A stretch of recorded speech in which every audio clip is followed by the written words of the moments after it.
Good morning, and thank you for joining me on the Path to Liberty. It's Monday, December 14th, 2020. And with tomorrow being Bill of Rights Day, I thought it would be a good time or a good idea to spend a little time on the source or the nature of our rights. Yes, all my puns are intended. So on this episode, we're talking about natural rights, starting with some of the beautiful prose in the Declaration of Independence, but also going through a rich history from 1774 through 1776 to highlight some of the key papers, speeches, and resolutions that inform these natural rights principles in the Declaration. But first of all, before getting to that, my name is Michael Bolden. We broadcast live every Monday, Wednesday, and Friday at 9:30 a.m. Pacific time from here in my home office and studio in downtown Los Angeles for the 10th Amendment Center. Our show homepage has everything you need to follow this program. It has all the archives for over 2 years. Individual episodes have their own post where I include a bunch of links and references to original documents. For example, in this episode, I'll link to speeches and papers and things like that so you can read and learn more on your own time. You can find all the platforms. Of course, we're on the mainstream platforms, the Facebook, YouTube, Periscope, Twitch, but we're also on places like DLive, streaming live. We're on Archive, Library, LBRY, Library.tv, BitChute, Brighteon, BitTube, and then the podcast editions, Apple Podcasts, Spotify, Stitcher, Podbean, iHeartRadio, TuneIn, Amazon, and the rest. I like mentioning these in case we get booted off of one. You hear them over and over and over. You might remember, like, oh yeah, they're on this other place. Or, of course, you can go to our show homepage, which is 10thamendmentcenter.com/path to liberty, all spelled out, 10thamendmentcenter.com/path to liberty. And while we take a couple more moments just to give everyone time to get notifications for the live stream, I'm going to say a quick hello to everyone out in the live chat. I hope you had a great weekend. I really appreciate you being here. There's Tim and Bob, Setuni and Melissa over on YouTube. Also, Patricia Dance, who says, greetings from Syracuse, where we like our tyranny cold. That's hilarious. I often talk about tyranny being warm here in California, so that's a great one. Happy Monday, Patricia. Clay Kent, Walter on Facebook. Also, Dan Reed, good to see you, buddy. Tyler B., Irwin, Funky Euphemism, Anna Rays. Hi, Anna, Lawrence, Stephanie, Tyler B., I hope you're doing all right. Irwin, DL Neal, good to see you, and Shane Lackey, I apologize if I missed anybody, but let's get right to this. Thank you all for being here, whether it's your first time or you've been here for every episode since day one. I couldn't be more grateful for you spending some of your time with me today. But let's first start out with some of the text of the Declaration of Independence. And I know we've all heard this, but let me just read it one more time here. We hold these truths to be self-evident, that all men are created equal, that they are endowed by their Creator with certain unalienable rights, that among these are life, liberty, and the pursuit of happiness. Now, what this is talking about, and this is from an article by my friend Rob Nadelson. He points out that this declaration, this statement, the whole declaration in and of itself, is a statement based on natural law. Natural law is the law of natural rights. He says natural law consists of fundamental principles of justice and right. Monotheists, he writes, see natural laws deriving from the Creator, from God. Polytheists see it as deriving from a supreme deity or deities. Atheists, and he cites novelist Ayn Rand, who believe in natural law, view it as a collection of rules inherent in the way the universe works. So you can have different belief system, whether religious or not, and still ascribe or support the notion of natural law, natural rights. And now, of course, he's talking about the founders as well and the people who signed the Declaration. He says the men who approved the Declaration were monotheists, which is why you can see in there it says endowed by their Creator with certain unalienable rights. Their version, he writes, of natural law had been worked out and popularized by writers such as John Locke. Everyone understood the Lockean tradition. Now, the fundamental characters, Rob writes, of that version were this, and there's 5 main points. 1, people have equal dignity before God. 2, God grants people rights or powers. Now, for those of you who don't want to hear the word God, I'll just point out you can use these other polytheist or atheist versions of it. We're just talking about the people who signed and approved the Declaration. Their monotheistic view of natural law. So God grants people rights or powers, some which are transferable, they're alienable, and others which are not. They're inalienable or unalienable. 3, government is erected primarily to protect people's rights. 4, government is a fiduciary enterprise subject to the rules of public trust. And 5, the people may alter government when it does not serve their purposes. Or, of course, he skipped alter or abolish were the terms used there. And of course, Richard Henry Lee, for example, he says, like if we have to establish a bad government for fear of anarchy, this is like killing ourselves for fear of dying, something like that. But basically, they said alter or abolish. Now, a lot of people will ascribe or claim that these ideas came from the pen of Thomas Jefferson, or maybe even of a committee, for example. But here's what Thomas Jefferson had to say about the Declaration.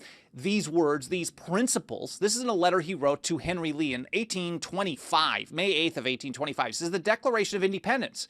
He says what they wrote there was not to find out new principles or new arguments. He wasn't coming up with anything new at all. This was something that was widely understood.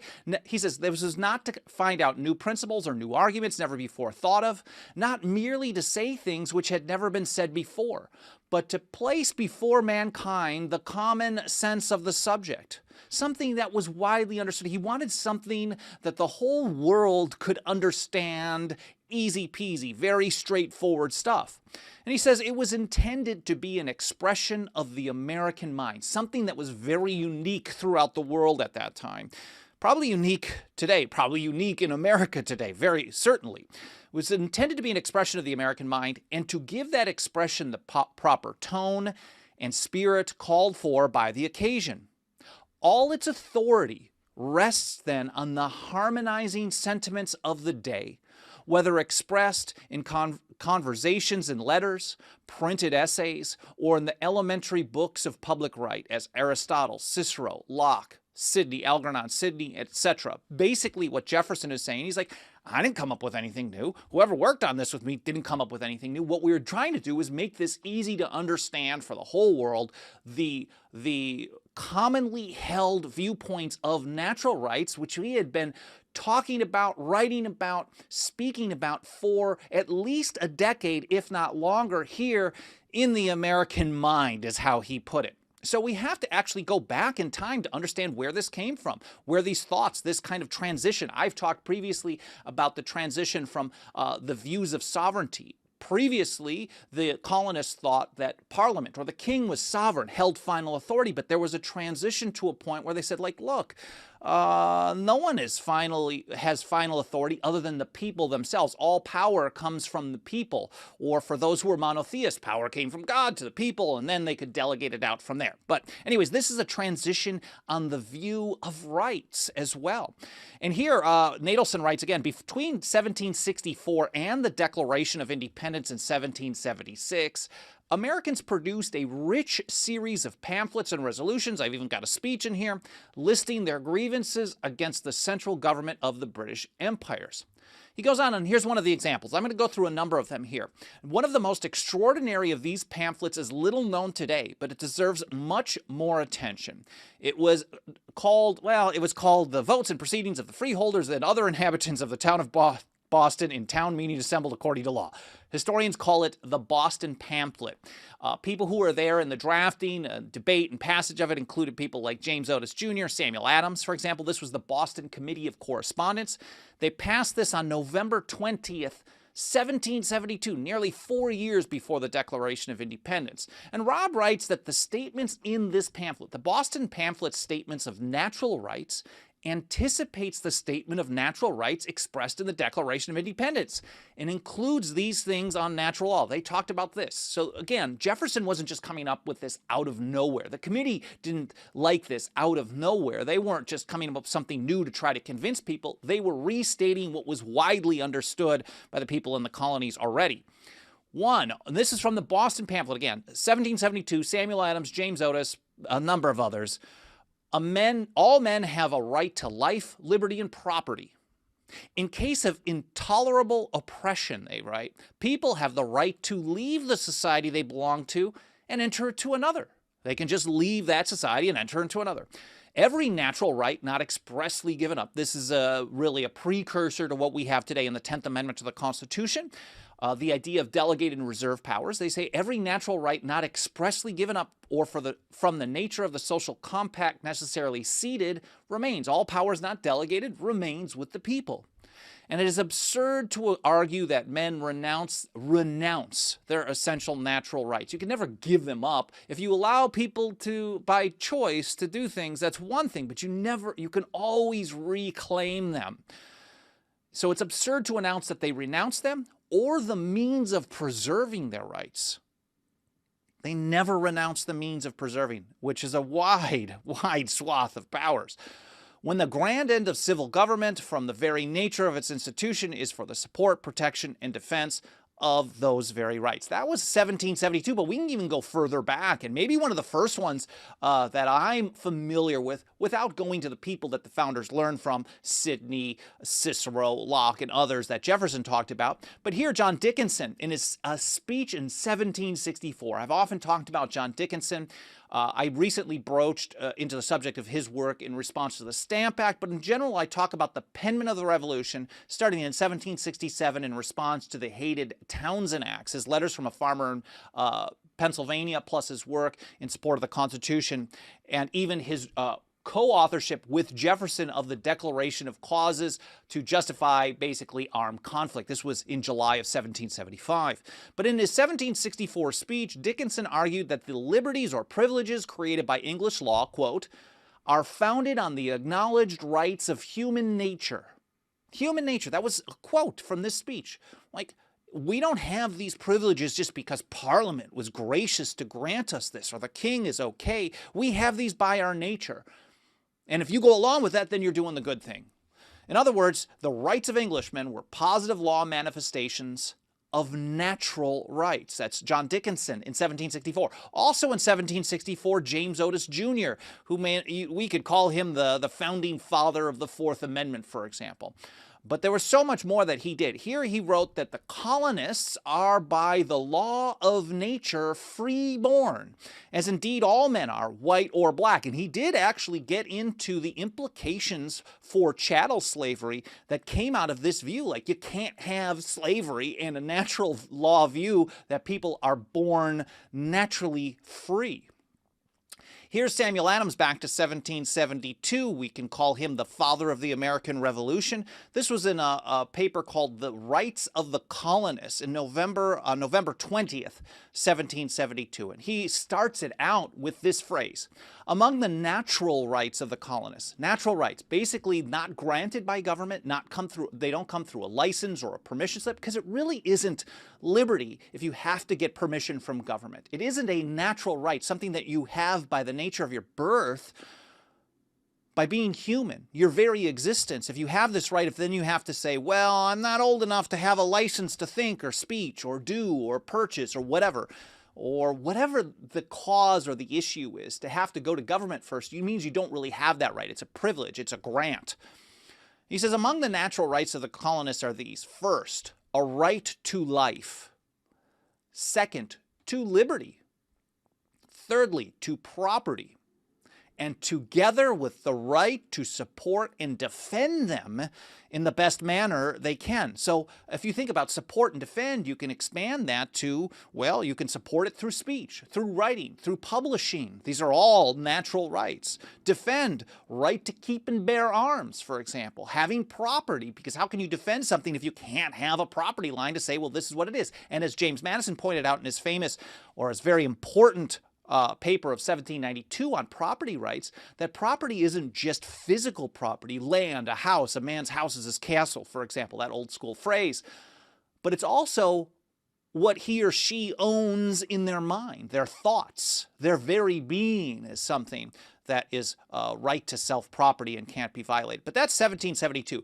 There's also for those of you who study the history, you've heard this before. There's the Fairfax County Resolves, July 18, 1774. They were written primarily by George Mason, but at least from my reading, George Washington was probably the chair of whatever the committee or the meeting was actually there.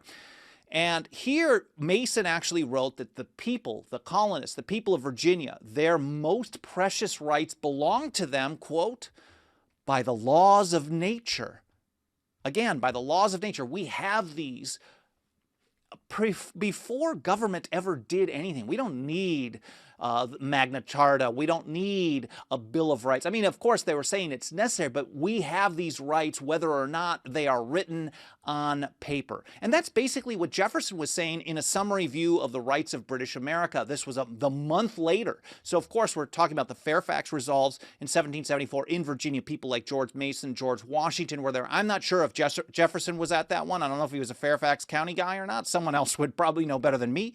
But here, just a month later, he had been working on this for quite some time. So concurrently, people like Mason, Dickinson, Otis, different states, different colonies, Massachusetts, elsewhere, Pennsylvania for Dickinson, for example, and they all had this same view. And here's Jefferson, it's a paraphrase, of free people claim their rights as derived from the laws of nature and not as the gift of their chief magistrate. Again, that goes back to the idea that you don't have freedom if you have to first get government to give you an okay. Because once government gives you an okay, then they have the power in the future, maybe a different person, or if you've got a flip-floppy politician, which is kind of a redundant statement, if you have a flip-floppy politician, what they give you today, they may change their mind on for some emergency measure in the future. So then it's not really a right, it is a grant, it is a privilege.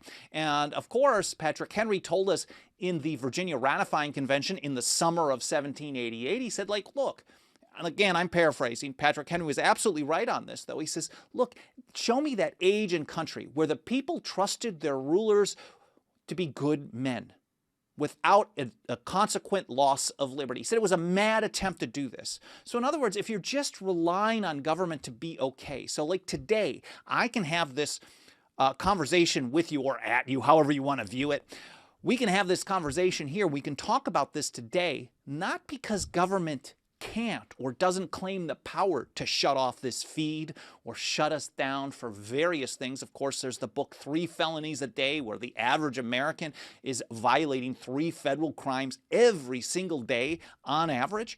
So they have or claim the power to do this. They may not have the manpower or the resources or the political will to do full enforcement, but that having the power to do something is a problem. You aren't actually living in a land of liberty if you're just getting away with stuff because government can't enforce or chooses not to. Or maybe one person tends to be good on one issue and the next person gets in power and they're bad on that issue, but they're good on something else. And that's why so many of these founders and old revolutionaries said the same thing that Jefferson was saying. If you're going to be free, you claim your rights. You live free whether the government wants you to or not. John Dickinson said almost the same thing in the summer of 1776. He said, "Our liberties do not come from charters, for these are only the declaration of pre-existing rights." Those rights existed before any of them were ever written down. And of course, I want to point out one other one, the Virginia Declaration of Rights, which was in May of 1776. This was another George Mason piece of work. He drafted it in May. It was actually ratified in Virginia on June 12, 1776. And here's Section 1, the Virginia Declaration of Rights. Section right, all men are by nature equally free and independent and have certain inherent rights of which they enter into a state of society. They cannot by any compact deprive or divest their posterity, namely the enjoyment of life and liberty, with the means of acquiring and possessing property, and pursuing and obtaining happiness and safety. Not the same as what Samuel Adams said a couple of years ago, but very, very similar. This is a very similar concept across the board. That was the Virginia Declaration of Rights. And after the Declaration of Independence, a couple of years later, here we are, Theophilus Parsons, who I've often cited as one of the leading supporters of the Constitution's ratification in Massachusetts, a supporter of jury nullification, for example, he also drafted a document that very few people have ever heard of called the Essex Result. This was in 1778. And here, this is again, I think, Rob Nadelson from a 2015 article that we published.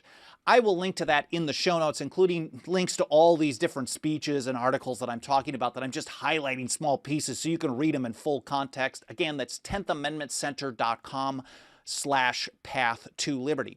And here Nadelson writes, that document, the Essex Result, contains a clear explanation of the concept of inalienable versus alienable rights, the basis of which the founders rarely explained because they took it for granted. They felt that everyone was so this kind of concept was so widely understood, there was really no debate about it. Everyone really just grew up knowing and learning these things.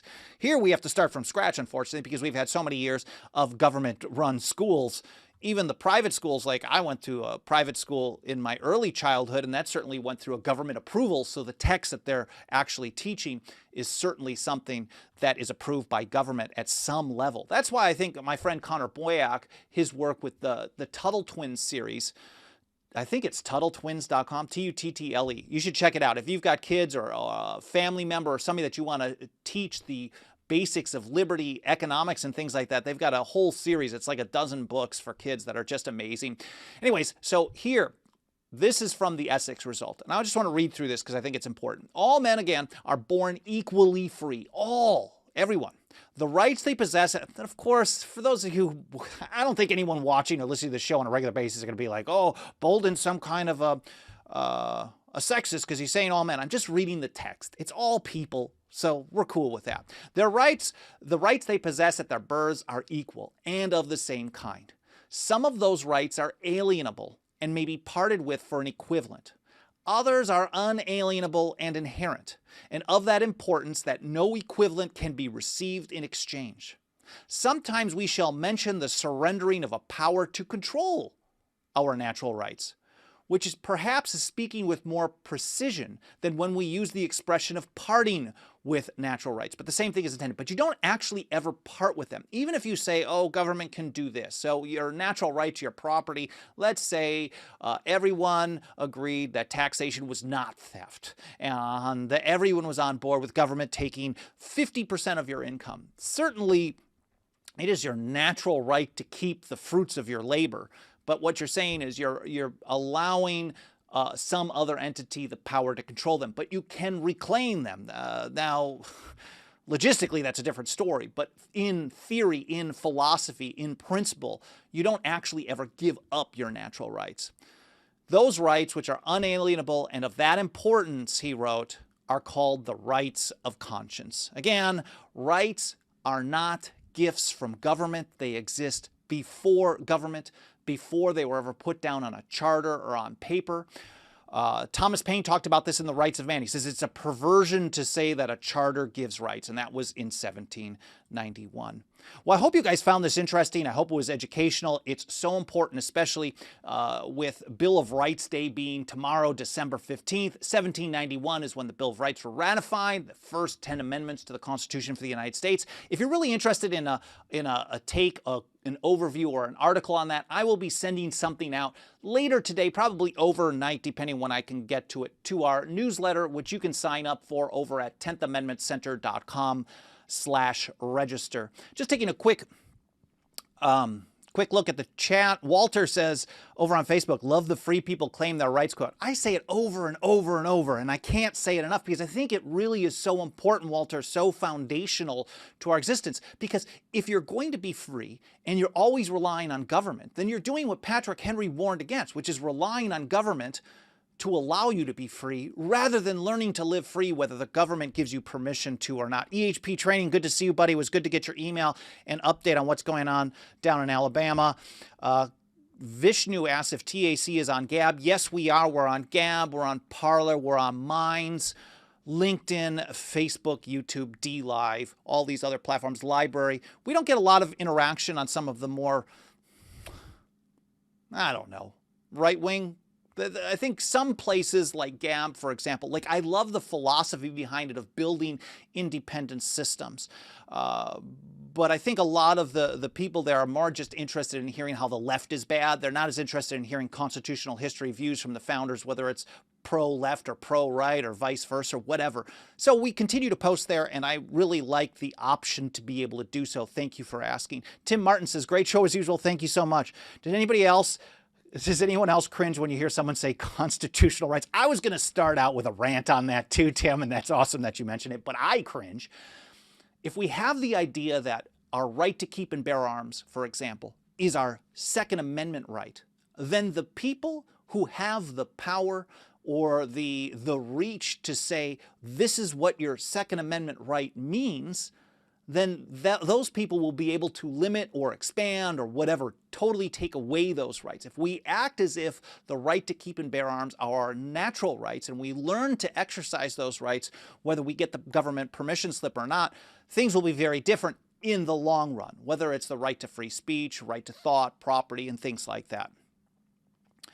James Breeding says the right goes to sleep when their boy is in office, and we get the same thing on all sides, no doubt about that. So we find more support for the 10th Amendment and federalism and the Constitution and the founders from the left when the right has power, in Washington that is, and vice versa. But we'll actually, and I was on the Tom Woods show recently, and we were talking about that, and he actually asked me, and I know I get really frustrated with partisan hacks like this, and I'll go off on them on my Twitter from time to time, my Facebook, because they're awful. And I think in many ways, personally, I have an issue more with the right than the left. Because the left in general, they don't claim to be constitutionalists. They're very convenient constitutionalists. They're happy to cite the Constitution when it fits their goal. And I think they're very upfront about that. The right, though, we often hear how they're limited government people. But if you're going to claim to be limited government people and then be okay with the largest government in the history of the world, I think in many ways that's very, very dangerous. But anyways, I rant about that pretty often. Irwin says rant on.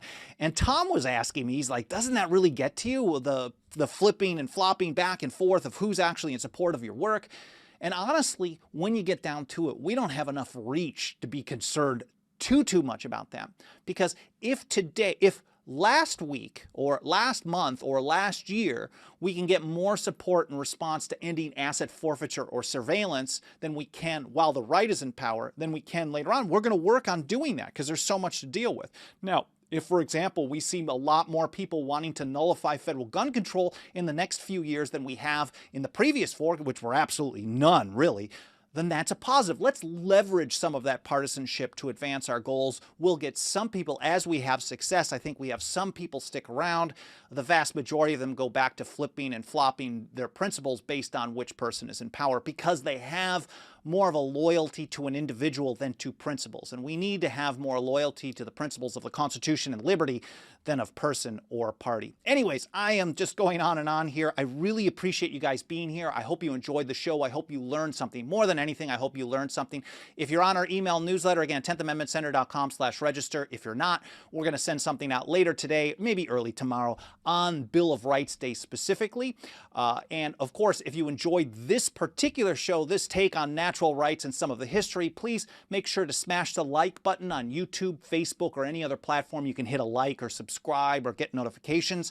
On podcast platforms, Apple primarily, leaving a review, hitting the 5 stars, leaving some thoughts, that helps more than you can know to tell the algorithm to show the program to more and more people. Thank you so much to everyone who's been doing that. I really appreciate it. And of course, if you want to put your financial faith behind your work, a number of people out here who are members, and I couldn't thank you enough for supporting us financially. It starts out as little as $2 a month.